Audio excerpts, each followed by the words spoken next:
Okay, my friends, thank you for inviting me. I'm most grateful to you for the generosity of heart that made it possible for me to attend this conference in this ancient city with its pristine beauty further enhanced by modern infrastructure. I would say kudos to Peter Jiboye, the head of the organizing committee.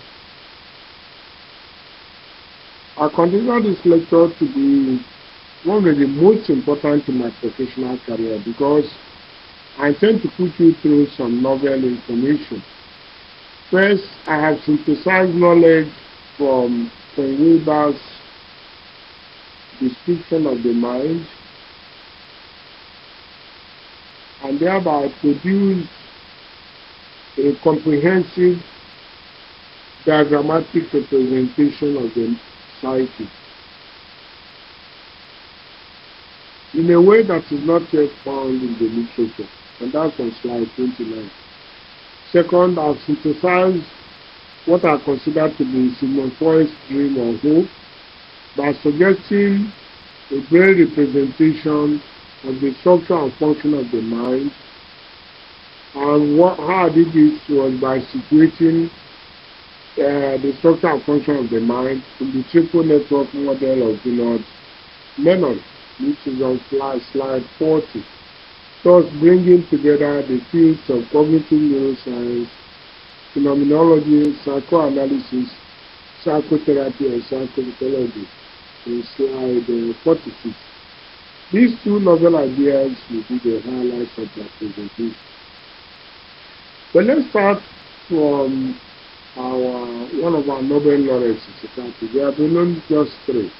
This is one of them, Mary Campbell of Columbia. He stated the main concern of this presentation, that psychoanalysis has entered the 21st century with its influence declining. And he said that this influence was regrettable because, according to him, psychoanalysis represents the most coherent and intellectually satisfying view of the mind. He also emphasized that the professional requirements for future psychiatrists will demand a greater knowledge of the structure and function of the brain than is currently available, even in most training programs in America. These ideas were written up in his landmark papers reviews in the American Journal of Psychiatry. I always ask my students to go and read through these papers if they are serious about psychotherapy. That is American Journal. It's referred here in 1998 and 1998. But his ideas, of course, follow from Sigmund Freud, and he was a psychoanalyst. Eric Campbell. He stated that, Freud stated that we must recollect that all of our provisional ideas in psychology will presumably one day be based on an organic substructure. He was interested in this organic substructure when he constructed what he called the idea of the project. And he thought that the deficiencies in our description will be more complete if there is to be progress in physiology or biochemistry, or both of them.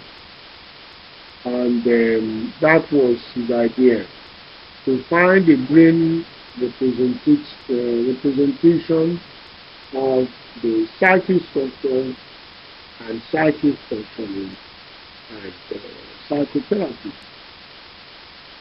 This is your lecture outline. What I'm talking about really is the field of developmental psychology. And we will go through quite a lot of points, the two main points being what I outlined here. It is important to understand the structure of the psyche or that aspect of consciousness that mental health practitioners are interested in. You can imagine a surgeon will not operate on a body without having a thorough understanding of the anatomy of the area that is operating in. Yet, we see people practice psychology expertly and in a clinical sense, and they don't intend to know about the psychic structure. The best understanding of the psychic structure comes from the field of psychoanalysis, as I said, from the Nobel laureate. And so, the neglect of that field is really important. Well, let's go to Freud structural and topographical models. Initially, the understanding of the structure of the mind was from Freud's structural model, which focus on the ego and superego as elements of the mind, or personality as we call it. And then the topographical model, the two of them are actually interwoven in the diagram of changes. And according to him and his group, the dynamics of interaction between the structural and topographical models is used to understand psychological problems of psychopathology, psychopathology symptoms such as anxiety and depression, using conflicts between elements of the structural model within the unconscious and incorporating the dynamics of the defense. Let me unwrap. So let's start with the topographical model. So you have the conscious mind. Me and you are awake and listening to each other now, hopefully. And so Freud taught us that this aspect of the mind whereby we are awake and listening is only a tip of the iceberg. See, this is the iceberg, but this is the big part of the ice that is a mass, in the sea, in the water. So you have the conscious mind, the pre-conscious, and the conscious. And the conscious level, he said, will consist of our thoughts, our conscious thoughts and perceptions, our pre-conscious or subconscious level will consist of our memories and stored knowledge, whereas our deep unconscious will consist of our fears, our urges, the kind of things we are ashamed that we've done, our selfish needs. So that's the topography, that is layers of the mind. As opposed to that, or in consonance with that, would there be what we call the products of consciousness, the things that actually are elements within the mind or the personality. So you have that, again, you see the conscious level, the pre-conscious, and the conscious. So those three elements, you have the ego, the superego, and the id. Whereas the ego and the superego, they can function at the three levels, that is conscious, pre-conscious, and unconscious. The id is only functioning in the unconscious. And that statement I told you all along, see how it is.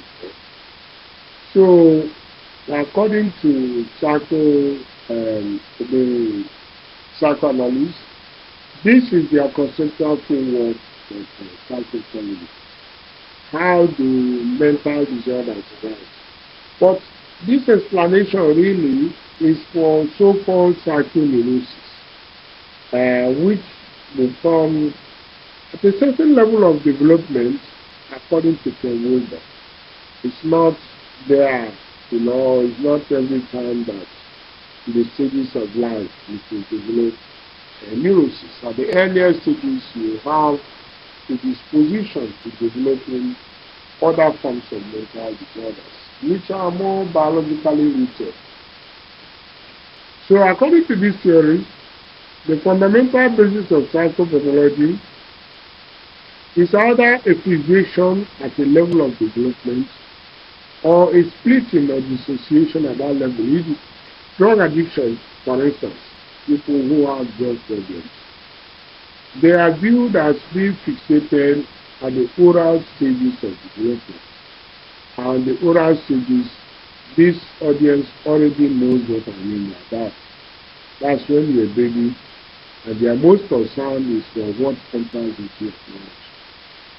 That is, this person's life energy is predominantly focused, or as you say, protected at satisfying the appetite. These people are orally driven. So up to this level, there are three broad psychopathologies. That's at the level that Wilber talked about, which I'll show you subsequent slides. At the lowest level, you have psychosis or autism, borderline personality, such as narcissism, and then neurosis. So when the ego has been formed at say 15.3, as I will show you in the next slide, the unconscious conflicts can result in psychoneurosis in the following dynamics.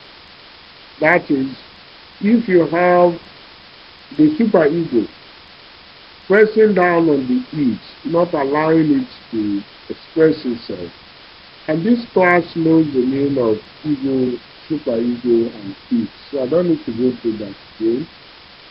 So this suppression of the id impulses by the superego will lead you to what is called the original neurosis, that is repression and inhibition. If on the other hand you have that the ego is not able to overcome the id impulses, so the ego is overwhelmed by the id. This will lead you to anxiety and obsessions. Whereas if you have a situation whereby the superego is able to, or doesn't allow the ego to express itself, this will lead to depression and anxiety and guilt. But let me explain further these elements, ego, superego, and id.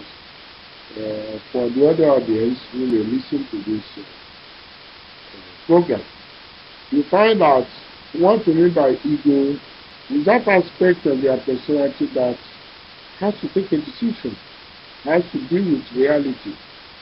In government setup, for instance, that would be like the executive arm of government.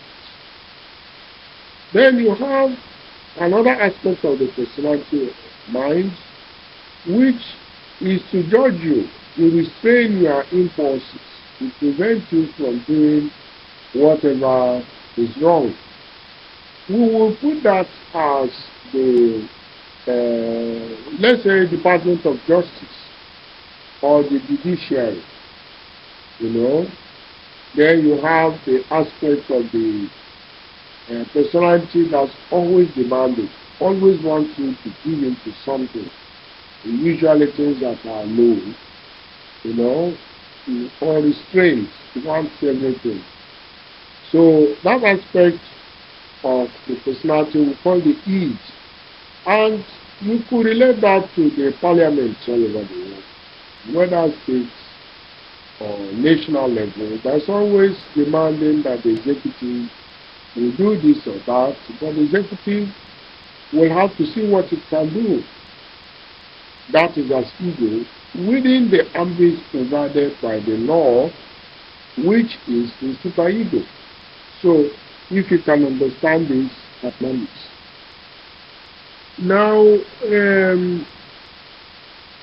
there are actually many ways that these theories have been formulated, and I've given you a link for at least 17 of them. There could be more. In this link that I've given you, there are actually 15 of them. But I've added Carl Jung and the living theories to this. The idea is that beginning from Freud, there have been attempts to understand psychopathology from a point of view of the biological development of the psychic structure and the child going into adulthood. In other words, just like we have developmental studies in pediatrics, such as holding the head, sitting, crawling, standing. This is about the physical body, walking and talking. We are all familiar with this pediatrics. The psychoanalysts told us that there are also basic developmental stages in the psychic structure, and these are conceptualized by different theories. The neo-Freudians are those who conceptualize the theory from the point of view of culture and environment, whereas the more biological ones conceptualize it in a different, in such a way as if it is actually like the nervous system growing up to be able to hold the head and crawl and walk and talk. So you find what I'll do now is that I will actually in subsequent slides pick from these 17 theories and divide them into two, what are called the basic structure. Actually Ken Wilber calls the basic structures as opposed to transitional structures. I'll explain these terms. So these are the 17 theories I've given. Most of them are like what we call neo-Freudians. I told you neo-Freudians are people who look more towards the social and cultural aspects that affect development of the mind. So, but some of these people I've listed are actually biologists. So, what I've highlighted, the ones in bolder print, are what I'll call, or what Ken Wilber calls the basic stages. Example, Sigmund Freud and Jean Piaget, that is number 4 here, the cognitive developmental stages. Most of what I'm going to say really is based on these two. Sigmund Freud's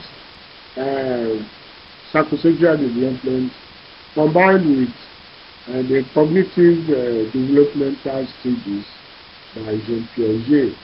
Those are what Ken Wilber calls the basic structures. But there are also what he calls the transitional structures, and I'll explain what I mean by that. For instance, the hierarchy of needs by Abraham Maslow, that's number 10. The number 14, the Lawrence Kohlberg stages of moral development, and number 17, the Lovinger's sense of self, the self-identity. So let's go to what Ken Wilber is saying. He's saying that in constructing what he called the full spectrum model, he said that a combination of the psychosocial and cognitive developments constitutes the basic structures of the psyche, which is what we know in conventional psychology, what has been elaborated. What has not been better elaborated is what I'm going to say next. Because he has looked into other models of psychology from the transpersonal world and has articulated 9 basic structures or stages. 6 of them at what he calls the pre-personal and personal levels, and 3 of them are the transpersonal levels, or what you may call spiritual levels, as you please. Now, as I said, Wilber also noted there are other types of development that the psyche undergoes, but which are more transitional in the sense that they can change, whereas the basic structures are more biological and stable. Let's unpack what that means.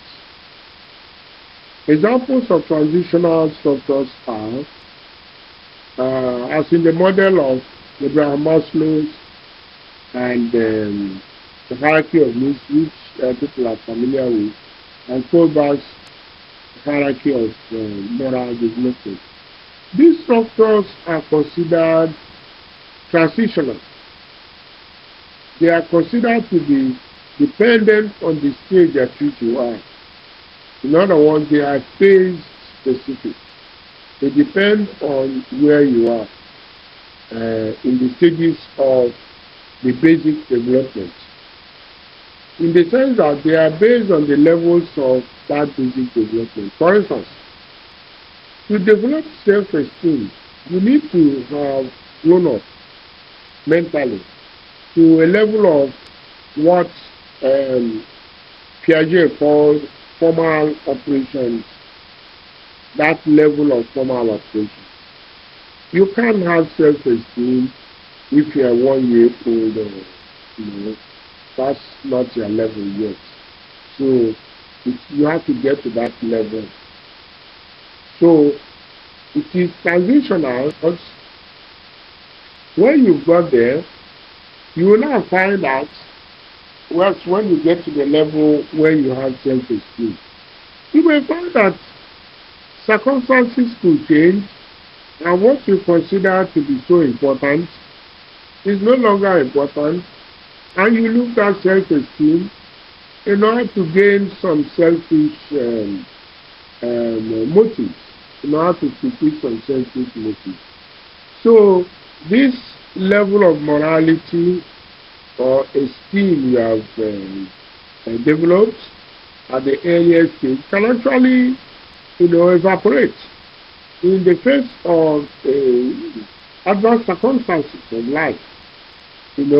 Whereas those other basic structures, levels of development, they are there with you, they are biologically rooted.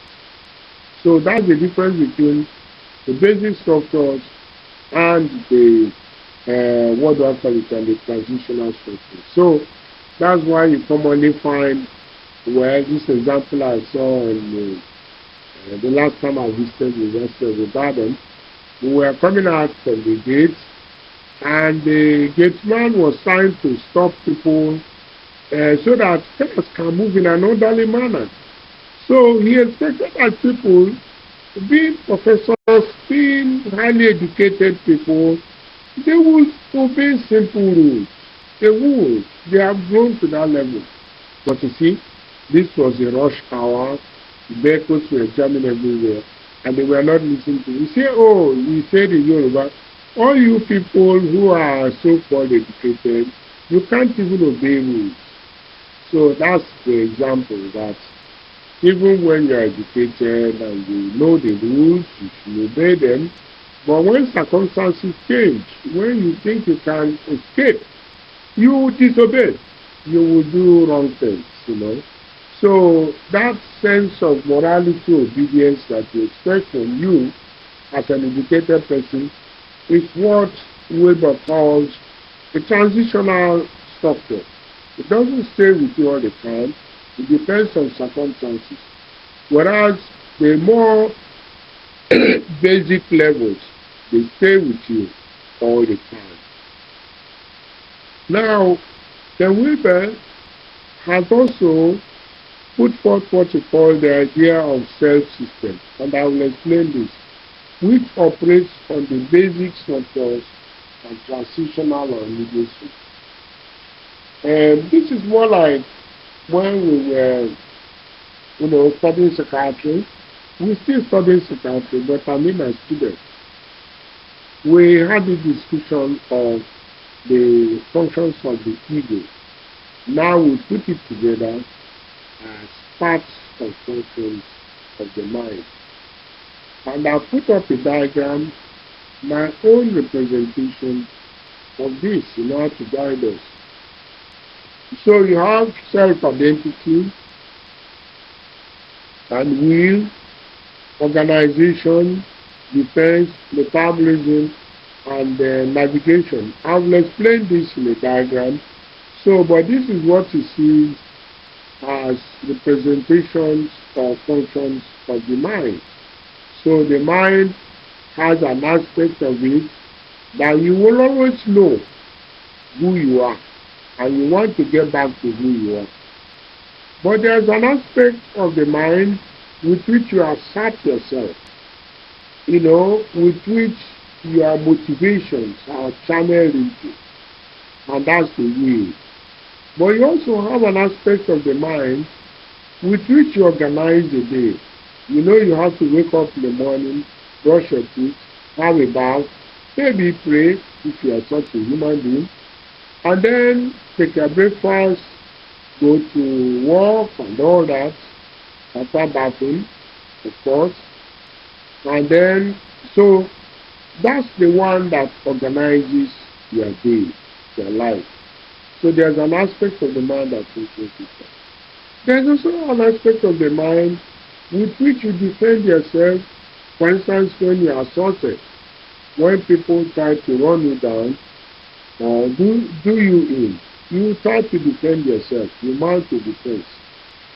In psychoanalysis, this defense is often conceptualized as happening in the unconscious, as I told you. But this is called ego defense mechanisms. They are very well known, characterized by this group. But then there's an aspect of the mind which he called metabolism. Now this is the real mind he thinks of. That's the one that thinks, the one that is all over the place, you know. Anything that happens, sensation, news, anything, you think about it. He calls that metabolism. You go through it. Then there's the aspect of the mind with which you mount the stages of development. He calls that navigation. In other words, he distinguished 6 aspects of mental functioning. Remember, all these things function together. We try to split them up in order to have a better understanding. But in reality, they function together. The point is, scientists are very good at breaking things into small portions, which we can then study and then do business with. So, his group, they added the insight that whereas virtually all the theories, those 17 people, or theories ended at what we call the conscious and personal development, e.g., formal operation of Piaget, or Maslow's self-actualization. These are the peaks of those theories. Ken Wilber is saying that the personality actually has the potential to grow towards what is called the transpersonal level, or some people may wish to call spiritual level, whichever way. The earliest conception of this transpersonal side in conventional or Western psychology is found in William James' book, Varieties of Religious Experience. That idea has now entered conventional psychology with journals devoted to it, like the Journal of Transpersonal Psychology. This is an attempt to bring scientific rigor into a field that is easily dominated by superstitious beliefs, fundamentalism, and mysticism. So, borrowing from the psychology of Western philosophy from the Eastern world, they have suggested that if you end the quest of psychological growth at a personal level, that is, for instance, Maslow's self-actualization, if that is all you are aiming at doing, you are actually foreclosing the attainment of the higher potentials of man for higher consciousness. For instance, a child who just gets to the level of talking and doesn't want to get up beyond that, or gets to the level of walking but doesn't want to get to the level of running. You see, you are actually foreclosing further attainment of higher states of even physical functioning. So they are saying that psychological growth does not or should not end at, for instance, Abraham Maslow's self-actualization, and so on and so forth. And this was articulated in their book, Transformations of Consciousness. I think people should get to read this book. It's really transforming in my own consciousness. Okay? So I'm going back to describing the basic structures of consciousness. And from there, I will tell you about the various aspects of the mind.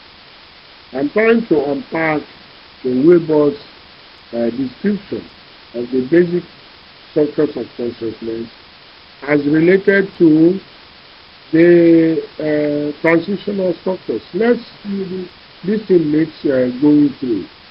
So it's like climbing through the rungs of the ladder.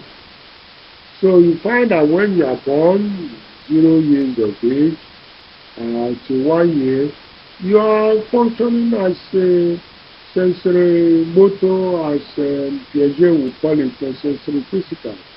What concerns you is the realms of matter, sensation, and perception.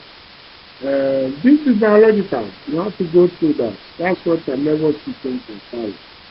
But then, soon elements of the mind and emotion start growing. And you have the fantastic emotional. And he's talking about mind change its emotion. The emotional and sensual level, the lower or image mind, the simplest form of mental picturing, where this person is using only images. So babies at this stage, we just show them images. Then you come to the representational mind, or Piaget's pre-operational thinking. Piaget is the one really who describes this stage well. But it develops in 2 stages. We have to understand what we mean by symbols and concepts in this way. So if you take an image, for instance, it represents a specific object, like a tree. So you bring up a tree and show a child, this is a tree. That's an image. But you want the child to go beyond that just image. You want the child to be able to carry a more efficient description. That's a symbol. So you tell the child, look, this tree can be represented not just by the tree itself, but by a word called tree, T-R-E-E, of that object, which doesn't look like it. The word T-R-E-E doesn't look like a tree. It's a symbol. So the child has to get to that level, and I'll tell you how we are doing it. But the concept is a wider representation of the object. So, for instance, the concept of a tree encompasses all types of trees, with roots, stem, branches. It's no longer just tree. And that's how we teach children in the kindergarten to spell apple. We say A is for apple, B is for this. So that's what you are grappling with. You are grappling with somebody who has a representational mind. And that is simply what their nervous system teaches. So rule mind, this is what Piaget called concrete operational thinking. Can perform rules such as multiplication. Then you come to Piaget's really highest level, formal operation, where this person can now think properly and introspect. And that's where Piaget stops. But Ken Wilber is saying that there's also the level of vision logic, where this person can not just introspect, but philosophize. So you have the philosopher's mind. This is beyond Piaget's formal operational level. Then the pre-transpersonal level, the psychic, this marks the beginning of the transcendental, transpersonal or contemplative development. The telepathic mind, the intuitive mind. Then there are other levels, the subtle, the causal. These ones are no interest to us because they are too high for us. So let's just keep them for the future. Then you have the self system, which I described to you, the 6 parts of them, that he has proposed that if you look at the mind, you have the one self-identification, This is the locus of, I'm going to put up a diagram that proves it, but I just want to give you the theory as a constraint so that you will be able to understand me further when I now put it in the diagrammatic form. So, what it means to say I or me is located as a representation of the self, system. As I said, these things function together. And I described the organization, the one that gives you how puts your day, in a streamlines your day so that you are organized, you can understand you. Then you have the one that makes you to have a free choice to start yourself or determine to go away. Then the one that defends you, when you have problems, you have to defend your self-esteem. And so, then metabolism, the one that actually thinks. I'm giving more details of what I've said in earlier slides. And then the one that navigates, that grows. For instance, at the physical level, the one that goes from sitting to crawling to standing to walking and to running and talking. So also on the side of the mind, the one that goes from what we call sensory-physical level of sensory to the higher levels of psychological function. So what we find is that the example is that the self is like someone climbing a ladder.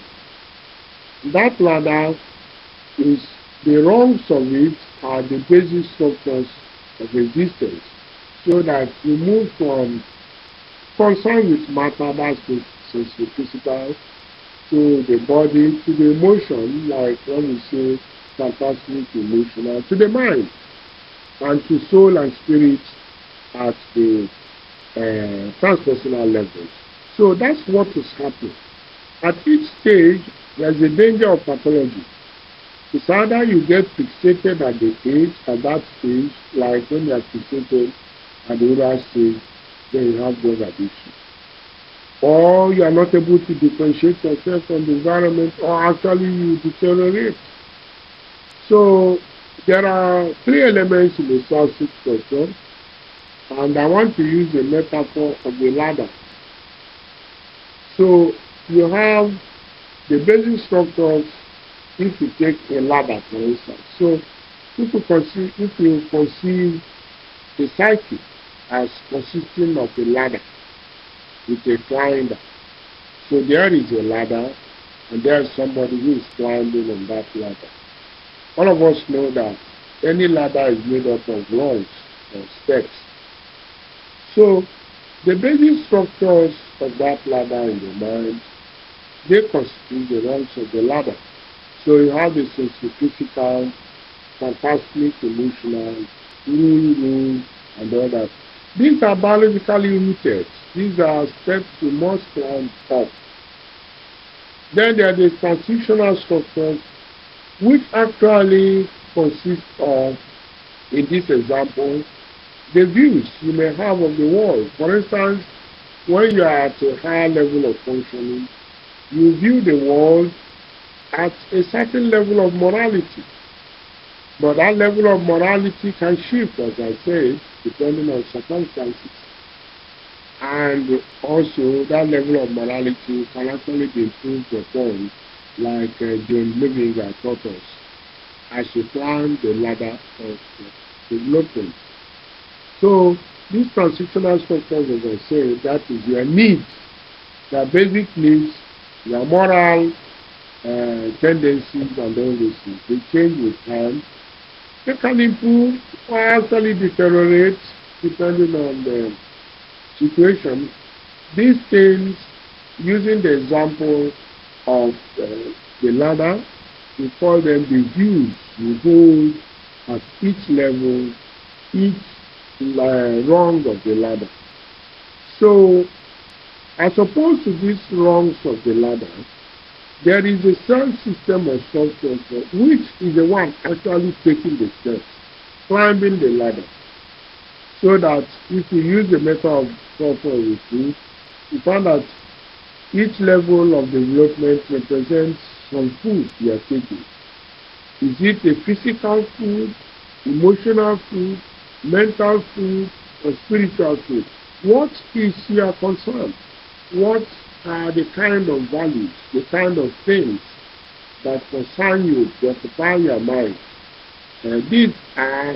These represent your level of development. And if that food, that level of development, is not properly digested, is not properly integrated into you, is not properly understood, then there is psychic challenge. So to make those stages, which I'm going to elaborate upon in a diagrammatic form more, I'll give you something which you are not, this class of psychiatrists is familiar with. This is Ken Wilber's sensorimotor, which is from this age, the point is object permanence. And if you saw in the book by Hilgard, Atkinson, and Atkinson, which we read when we were doing primary in Europe, it was really very great. You see a child, when the child is playing with an object, you remove it. He forgets the object. But at a certain stage, when you remove it, he starts crying for it. In other words, the goal here is to develop object permanence. Object permanence means the object exists once you have known about it, whether it is in your front or it has been removed. It is not given. You get to the level where an object is permanent. Okay?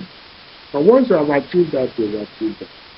So the pre-operational level, like I was saying, symbolic thoughts using the image of a tree. I have given you the example of this already. Concrete operational, which means you can do arithmetic, but not yet algebra and geometry. You remember when we were in school, you did arithmetic when we were in primary school. But once you got to secondary school, you are beyond 12 years of age, and you should be. We send children there now earlier, so they have problems. So that's when you can start to grasp the idea of algebra, geometry, and calculus. The formal operational, which I've already, that's a high level. You're now adults, you can do scientific research. This is a very cut down, simpler presentation from Ken Wilber's highly elaborated, and that is Ken Wilber's highly elaborate. So you find that sensory physical, that is stage 1 or stage 1 as you call it, phantasmic emotional, representational mind, rule mind, formal reflective, vision, logic, psyche. These are the various stages now broken down beyond Ken Wilber. I'll give you a more dramatic piece now. That you find the breakdown so that from stages 1 to this, that's where you find the pre-personal growth. That is before you become fully conscious of yourself as even an adolescent. And when you grow, so that's the pre-personal level. When you grow more, then you have the rule mind, as I said, where you can do formal operations like arithmetical calculation, up to the point where you are able to reason as an adult. That's personal. Then the transpersonal levels, psyche, subtle, and just ignore these other areas, but it's to show you, because we don't know what any of you will think tomorrow. Somebody will come who will then be interested and elaborate on this series. Why I'm showing this is that Ken Wilber has said that it is very wrong to stop psychology, stop teaching psychology at this level. at the personal level.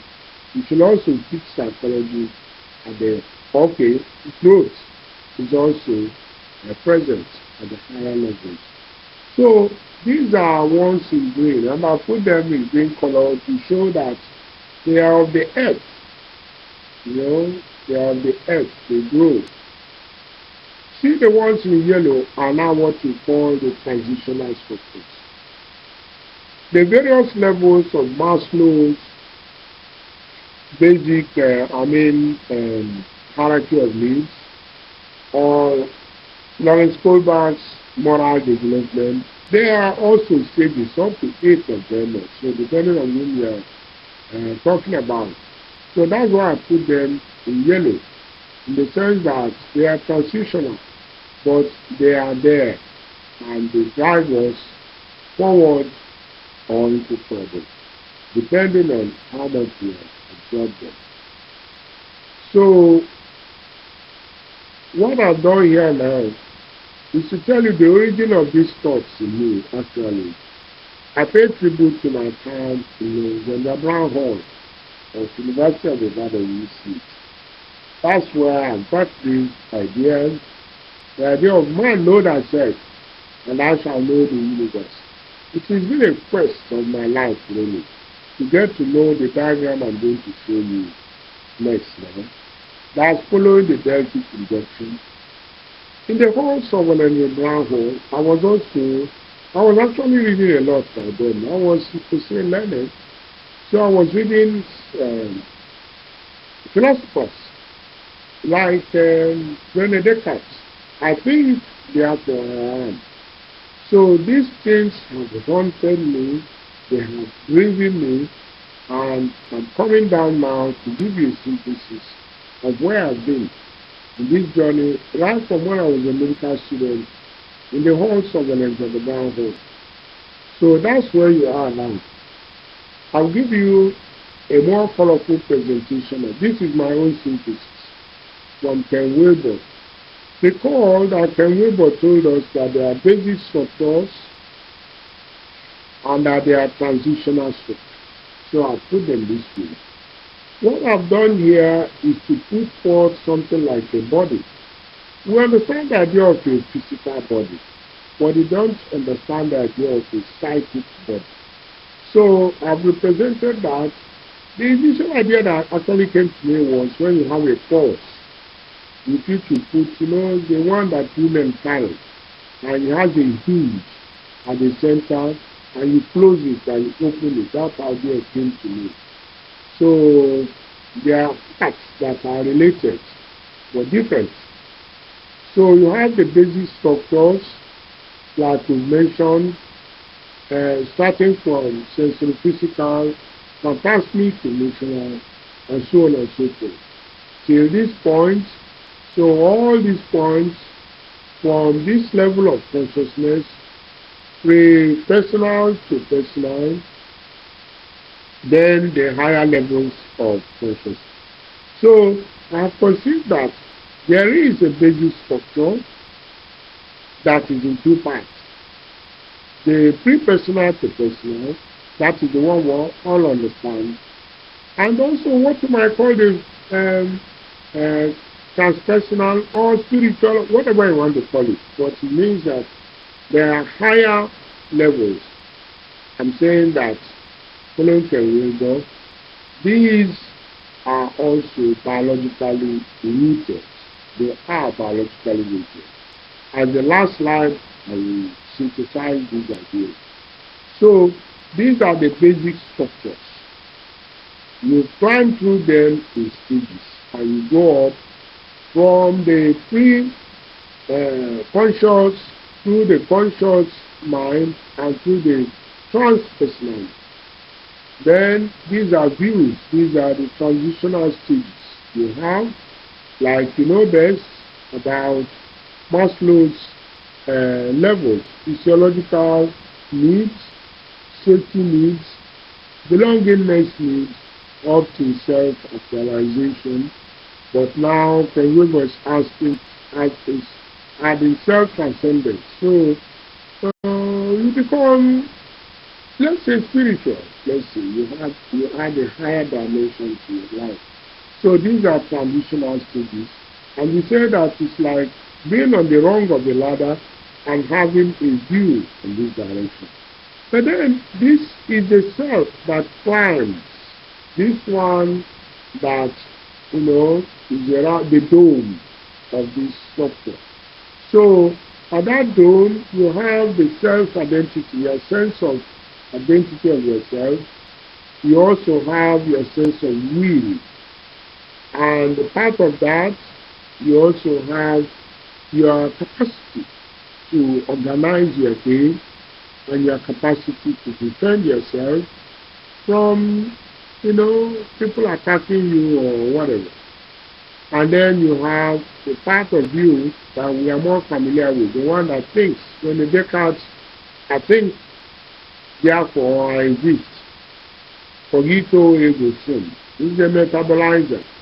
And then the one that actually navigates, the navigator. So you find that what happens here is that there is the I am the one, me, and all that. And that I is the same one, you know yourself, when you were 6 years old in Greece. You can remember from then, or maybe earlier, to when you are an adult now. It's the same mind that's active, the same point I. When you are dreaming, when you are asleep, you also recognize yourself. And it's the same I that you may call the transpersonal or the God in you. Whatever.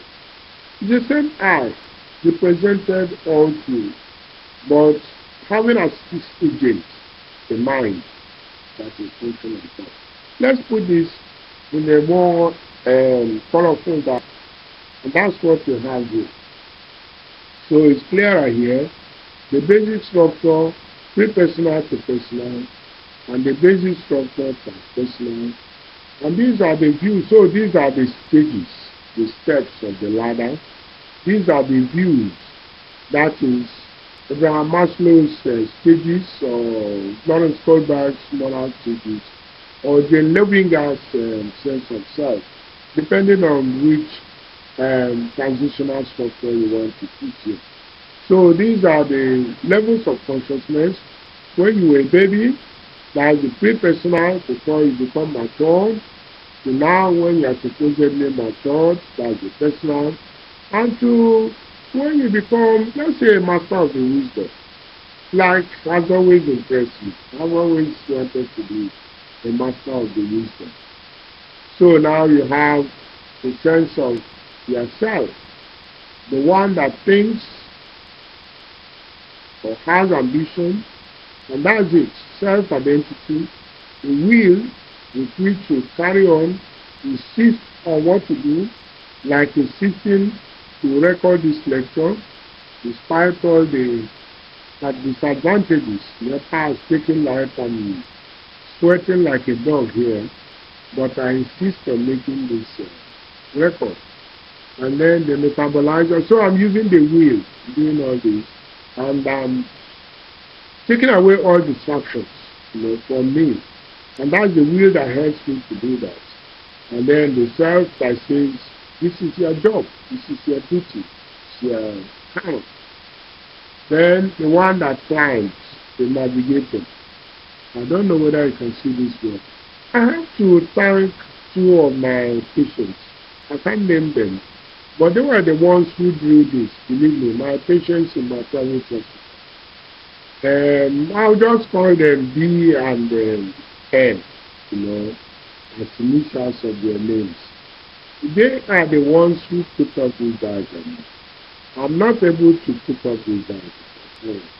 That is, I drew a sketch of what I wanted. Then they used Microsoft Word and got off drawing. I don't know how they did it, but they gave me this. I'm very thankful to them for having been my star patients. One of them actually had transited, the one I call M, to becoming a staff in the hospital. And so that's how I relate with my patients. I thank them very much. Anyway, Of the two novel ideas I was telling you, this is one of them. That is putting up a diagrammatic representation that is not yet available in the literature. How does the psyche move as a body? This is my conception.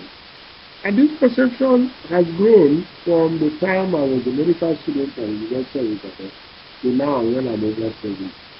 So you can imagine the more than 50 years journey to be able to put up this. I thank God for that and the opportunity to present this. So as I said, we have to know that I'm not saying that this is how the self appears. I mean, it is only an intellectual model which has actually been a preoccupation of mine from when I was a medical student. I have always wanted to build an intellectual model of what I call the mystical reality. How you are up there when we are not able to see you with our eyes, when we are in our sightless substance. Okay, so I will go on to the second novel idea. I presented the first one, which is the diagrammatic representation. I now present the second novel idea. Freud always thought as a neurologist. All that he told us, the method of psychotherapy, like free association, was actually how he saw the nerves, freely associated. And that's what happened. However, in his book, or in the story of his book that I saw in this our Bible of Psychiatry, the American Bible, as we call it. In the first edition, there was actually the diagram. It's not available anymore. How he drew complex diagram of the relationship between the mind and the brain. Complex, nobody could understand it, but it has inspired me, and I've thought how we could put it together, how we could unravel it. And this is the concern of the field of cognitive neuroscience. Cognitive neuroscience, in the modern era, is about the way of presenting the mind in the brain, the mind and behavior in the brain. Okay? So let's see this. How it goes, the latest is from the man in California, one of these great universities, Lennon, put up a paper which I have a reference here, about the default mode network. In other words, he's saying that the mind is actually situated in the following way. There is a default mode network. This is a system in operation. I'll show you the diagram so you don't worry. It's in operation when the individual is at rest. For example, when you are in the country of MRI, and this state is probably equivalent to the theta and alpha waves of EEG. It is likened to the sense of self-identity. The Soliance network we are more familiar with because there was a time in DSM-4 when it was thought that schizophrenia should be described or labeled as a disorder of apparent salience, that is, inability to choose what to attend to in the stimuli that are bombarding your senses. So this is a network that's in operation where I have to choose which stimuli to attend to. And to me, it can be likened to the will. That's to me. And then the executive network, where we are more familiar with this again, when we talk about executive functions. And I think it can be likened to Ken Wilber's metabolism. So these three networks, I'll give you the dramatic presentation. So we find that the harmonious function of these core networks is what gives rise to the complex phenomena of the mind in the brain. So that in conclusion, to me, the fulfillment of Freud is to merge insights from cognitive neuroscience, that is this simple network, and Wilber's full spectrum model. So, representing psychoanalytic structure of the mind, modern mythology of psychology. And this is in the paper by Mellon. This is it's a whole pull-out. It's a complex paper, but at least you can understand the abstract of the conclusion of the 15. It's a large paper. Can you imagine 483 to 506 pages? So these are the diagrams. We look at the first mode network and the salience network. In the next diagram, I will include the executive network. So we are not talking about nuclei that are on their own.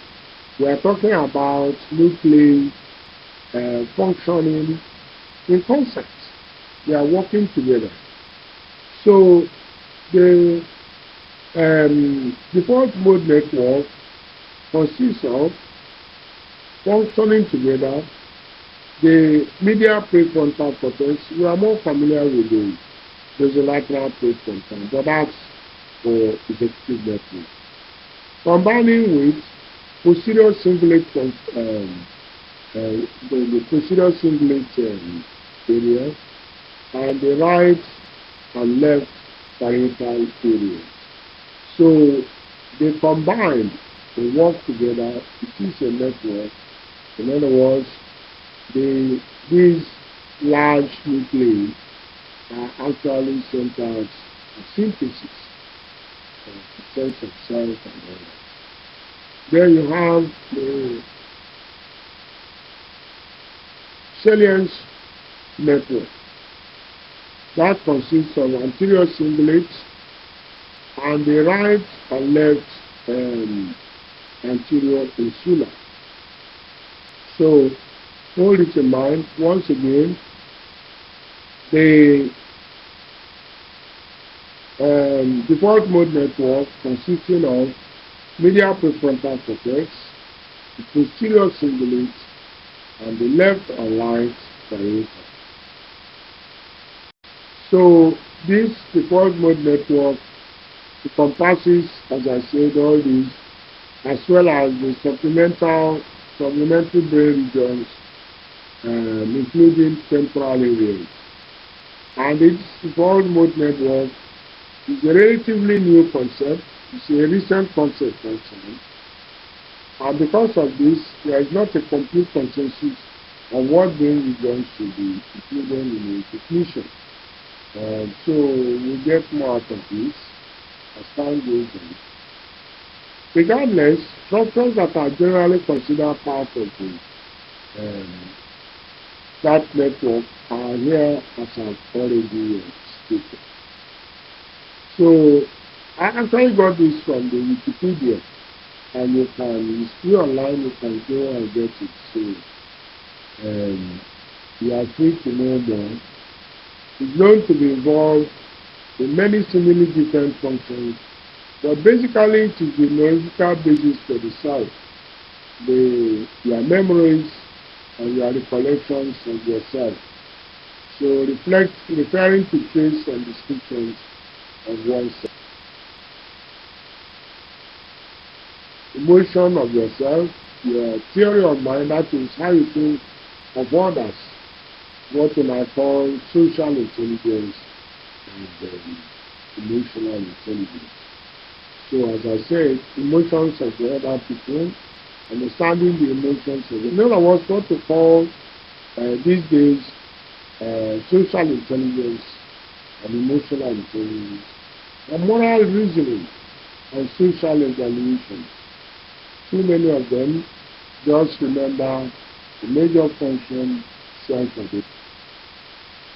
Now this is a more familiar area, what they call the central executive network.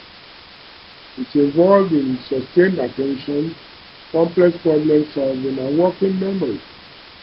I've described it, the salient then, but the salience network facilitates switching between this central executive and what we call default mode network. In the diagram I'll show you below. So that in psychodynamic terms, the executive function nuclei could be described as the executive branch or the synthetic peak. The salience network, now I've already told you, the solar and the cingulate cortex.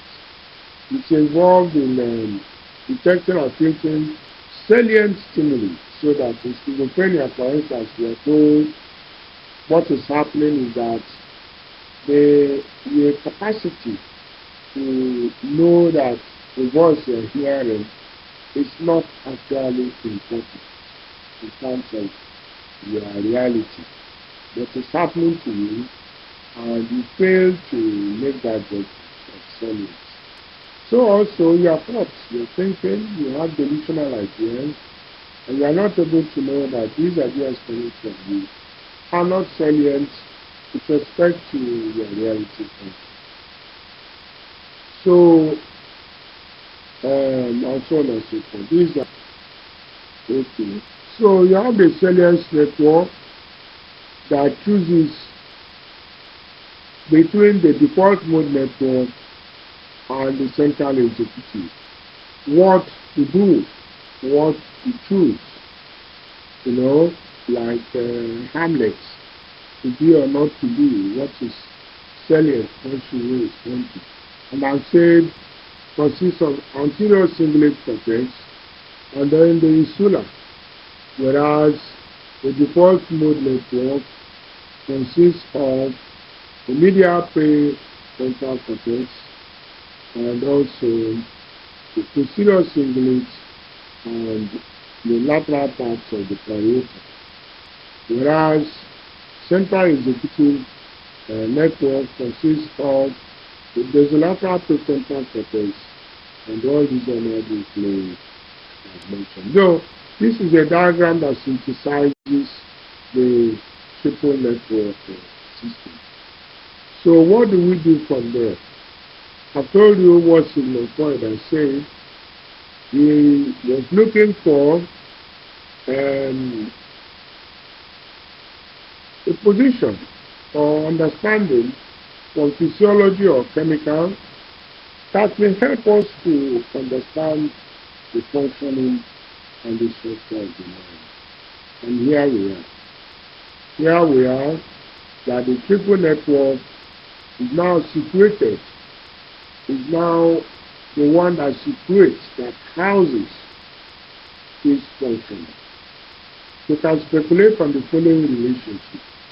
That the salient network seems to fit in the brain as the brain correlate of the wheel and the navigator, like I've mentioned to you in the earlier diagram from novel idea 1. Whereas the executive network seems to mediate the metabolizer, the organizer, and defense. And the fourth mode network mediates the sense of self, sense of identity. Ladies and gentlemen, this is really the peak of the presentation, where I told you I intended to produce 2 novel ideas to you. So this is the second one, where we situate the structure and function of the mind in the structure of the brain. So actually this idea is a broader one, because there are models of schizophrenia, depression, anxiety within the triple network model. This is more on the psychopathology side. And this is the inspiring personalized psychopharmacology, which is the current goal of genetic human genetics, the genomics.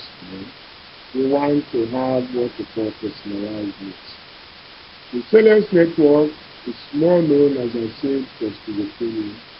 The executive network is more operating. I'm now talking about relationship with psychopathology. So relationship with housing neuroscience and mood disorders. Whereas the Freud mood network is thought to house dementia and autism. So this is a diagram that puts it together. So you have the salience network mediating the will and motivation. Remember I told you that it's those my patients who do these diagrams. I just had my idea, sketched it on paper, and then they looked inside Microsoft Word and put this together. And continually find those creative individuals who were foolish enough to be involved in drug addiction. But they are good children. So the executive network is housing a metabolizer, organizer, and defense, whereas the default mode network is housing self-expression. So what is the value of these insights in psychotherapy practice? Well, psychotherapy is what we are inspiring us to inspire this lecture. We have to achieve a deeper psychodynamic understanding of the patient based on individual's level of psychological development, so that if we want to treat personality disorders and identity confusion, we have to be able to understand the person's developmental level, so as to be able to formulate a more individualized therapy instead of the one-size-fits-all model that we have, for instance, in cognitive behavior therapy. Incidentally, these therapies, the vast majority of them, CBT and all that, they are what Ken Wilber calls uncovering techniques. How do you mean that? Because the basic idea is what I told you, that there is a repression. The superego forces the id to repress memories and not allow them to bubble up to consciousness.